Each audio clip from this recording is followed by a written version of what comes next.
I tried hard to be proud of my service, but all I could feel was shame. And racism could no longer mask the reality of the occupation. These were people. These were human beings. I've since been plagued by guilt anytime I see an elderly man, like the one who couldn't walk, who we rolled onto a stretcher and told the Iraqi police to take him away. I feel guilt anytime I see a mother with her children, like the one who cried hysterically and screamed that we are worse than Saddam as we forced her from her home. I feel guilt anytime I see a young girl, like the one I grabbed by the arm and dragged into the street. We were told we were fighting terrorists. The real terrorist was me, and the real terrorism is this occupation. Racism within the military has long been an important tool to justify the destruction and occupation of another country. It has long been used to justify the killing, subjugation, and torture of another people. Racism is a vital weapon employed by this government. It is a more important weapon than a rifle, a tank, a bomber, or a battleship. It is more destructive than an artillery shell, or a bunker buster, or a Tomahawk missile.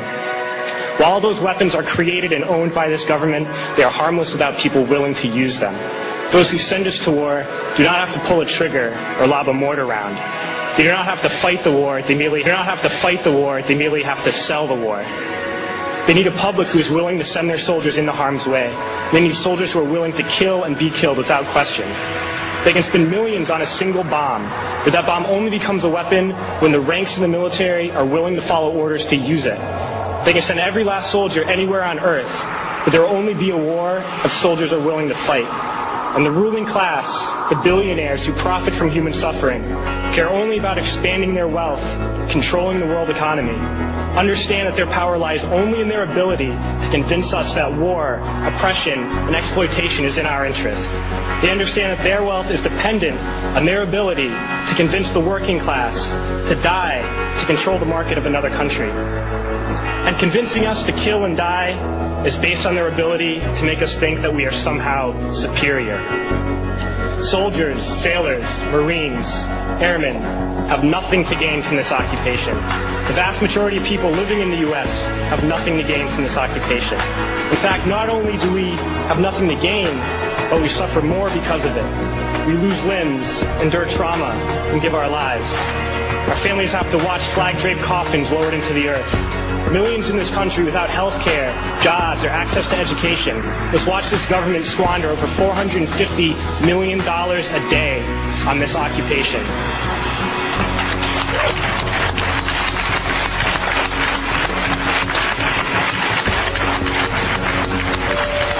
Poor and working people in this country are sent to kill poor and working people in another country to make the rich richer. And without racism, soldiers would realize that they have more in common with the Iraqi people than they do with the billionaires who send us to war.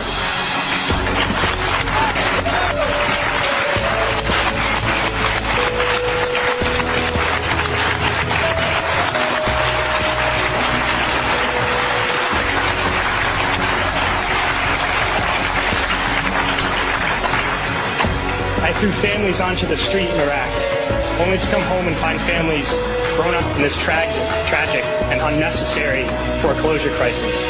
We need to wake up and realize that our real enemies are not in some distant land.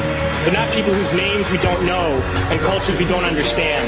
The enemy is people we know very well and people we can identify. The enemy is a system that wages war when it's profitable. The enemy is the CEOs who lay us off from our jobs when it's profitable. It's the insurance companies who deny us health care when it's profitable. It's the banks who take away our homes when it's profitable. Our enemy is not 5,000 miles away. They are right here at home. If we organize and fight with our sisters and brothers, we can stop this war, we can stop this government, and we can create a better world.